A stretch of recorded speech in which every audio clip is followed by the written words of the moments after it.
is Irina from irinapravet.com. And a lot of people ask me, why do you think, or why is it that I'm really struggling with the language piece, that I'm really struggling to learn Finnish? And my answer is always, that depends. It really depends on every single person.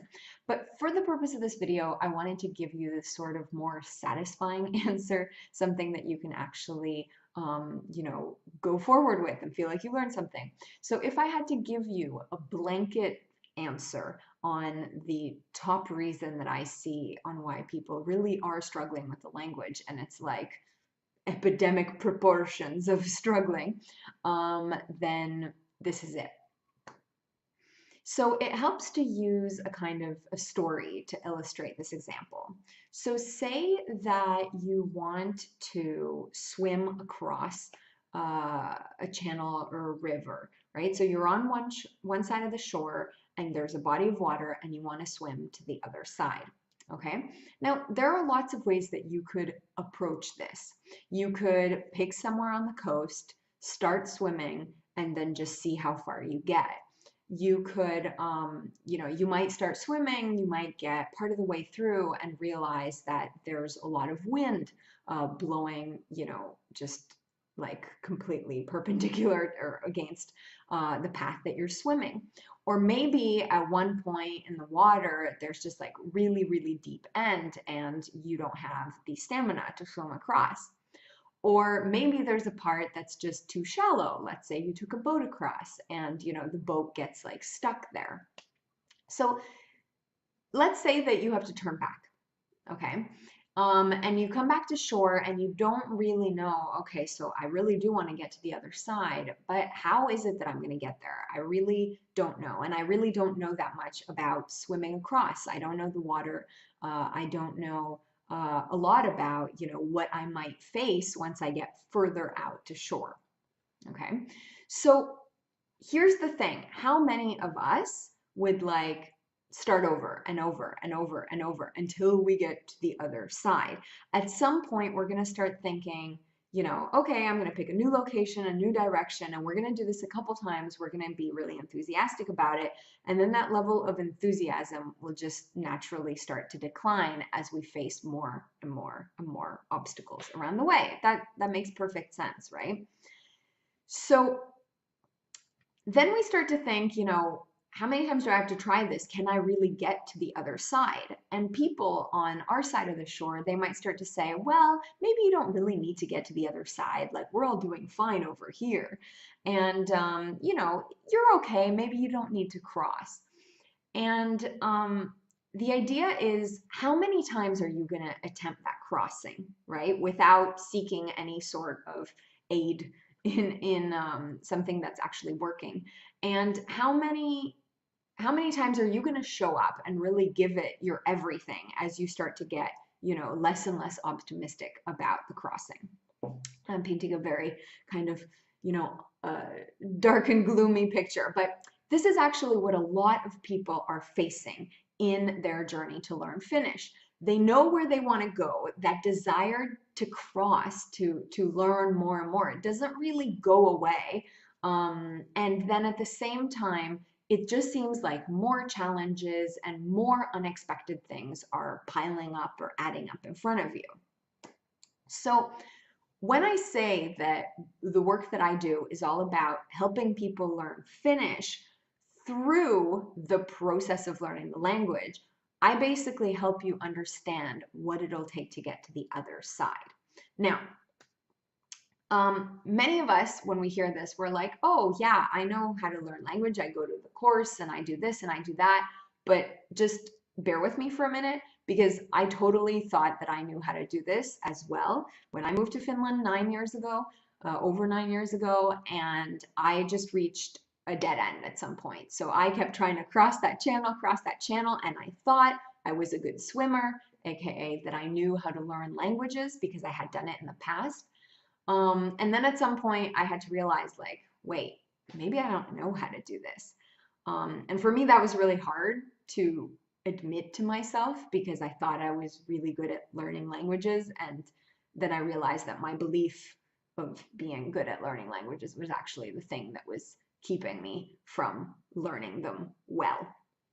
So you can, or from learning Finnish, okay, let's forget about all the other languages, for learning Finnish. So what I want to kind of convey to you is that I'm standing on the other side of that shore, waving and saying, hey, come this way, I can help you across. Because what's going on, if we don't have any information about that river, the water, how to swim, etc., we are basically groping in the dark in this process of learning. And wasting a lot of energy when, maybe the conditions for you swimming across were just not great that day. Maybe you didn't have like a life jacket. Maybe you weren't, you didn't have your stroke, or you had practiced it in a way that was actually making you very, very tired. So it wasn't that you weren't strong enough. It was just that, you had been led to believe that this stroke was better than whatever, swimming metaphors. Okay, so sometimes it can be that when we blame ourselves and we think, oh, I can't do this, it's actually that we didn't have the right equipment. We didn't have the information that we needed. And so we need to kind of clear the slate on some level and realize that the things that we've been taught about how language is learned are sometimes holding us back. Okay, so what I mean by this is, for example, Finnish and language learning in general, a lot of people tend to think is like a subject in school. And in school, mistakes are not usually rewarded. They're, you take points off for making mistakes. And this is fundamentally just against how language is learned. So that's one thing. We need to change our relationships to mistakes in general. Another thing is that there needs to be a level of compassion for us just showing up and being here and doing this. We didn't just pick up a random Finnish book at the library. We moved to Finland and then got thrown in the deep end of like, whoa, this is different. And, maybe we're still in that deep end, or maybe we've moved a little bit further along in the process, but at the same time, we're showing up. We're giving it a lot of heart, putting a lot of stuff into this process. And there is a level of compassion and acknowledgement, which I see is often missing from externally, but most of all from internally for ourselves. Another part of this is really taking a strategic approach. So when we're in the middle of the water flailing our arms around, it can feel like nothing can really help us except a very specific thing. But when we're learning Finnish, there are actually so many things that we can do to take a strategic approach to learning, like repeatable processes. We don't have to reinvent the wheel every single time. So when we do understand this process from a wider lens, we're able to prepare and anticipate some of those challenges. And then we just keep swimming. We don't have to turn back and go to shore and like take a break for 6 months because that was so intense. We just, okay, yeah, I knew to expect this, and we can just keep going.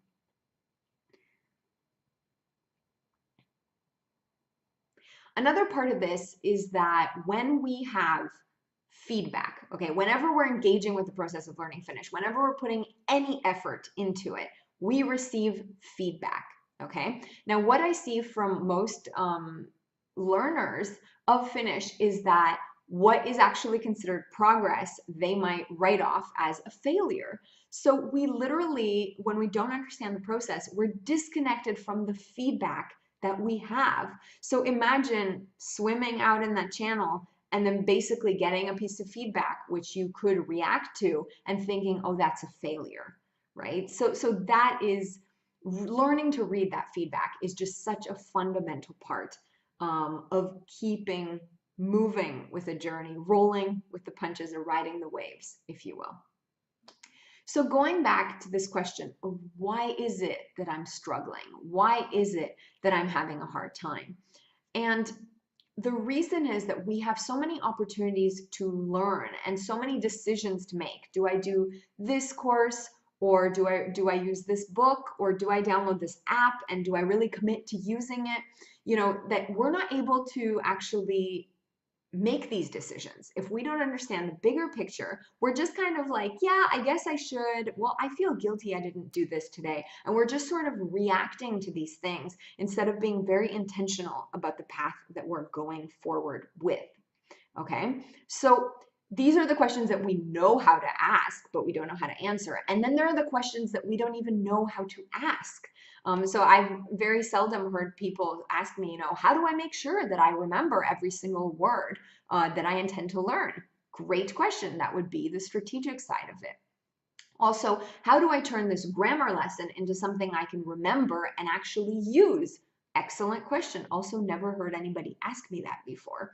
So I often talk about this process of seeing Finnish through new eyes, and it's actually what I've named my entire language coaching program, because that's really the process of, getting to actually swim across that channel requires seeing the whole process through new eyes and understanding the different steps. When we do this, we actually are able to see the way forward. Maybe not every single step, but we can kind of see at least a broad outline. Okay, we're able to have a picture of the process that has realistic expectations, which are vital to moving forward, because then you can actually read the feedback that you're getting. We're also having a picture that's more supportive of the efforts that you're putting in. It's encouraging, and it takes all of you into account. It takes your emotions into account. This is not about just plowing through to the other side of that river or whatever, right? It's really about, okay, checking in and seeing what am I able to bring today and how can I keep showing up, okay? This way of seeing the process, it also adapts to the different stages of learning. I've seen so many people just plateau and stop. This happened to me as well. I was like, learning Finnish, and then just completely flat, like no progress. And after the initial improvements in the beginning, this felt so disheartening. So seeing the process through this eyes also helps you move forward regardless of which level you're at, because you actually have a different understanding of the process. And finally, you're able to say yes to the things that you really want to do that are going to make this process fun and enjoyable and rewarding and everything that it should be. And say no to the things that are just not for you, that just don't make you go like, oh, that would be so awesome. And you don't have to sit with the weight of I should be doing this, or I should have done it that way. You'll be most able to make these decisions in a way that helps you see progress much faster. Okay, so that's basically my answer to this question. Why do so many of us struggle? And it's basically just this unfamiliarity that we have with the process. And I really recommend getting more intimate with this process, getting more curious about it, starting to understand, okay, what did I maybe gloss over in the beginning, just like I had to do for myself. And you could do this on your own, of course, or if it's something that you'd be interested in, I've just opened up registration for the next iteration of Finnish Through New Eyes on my website. So this program will take a lot of the trial and error and error and error and error out of the equation. You'll have support as well as you go through a group, and you can find all the details. I'll put the link below. So yeah, so hopefully this has helped you get to a place where you could start to see Finnish and learning Finnish, the process of learning Finnish, as something that's exciting and rewarding, because that's really what I believe that this process is all about.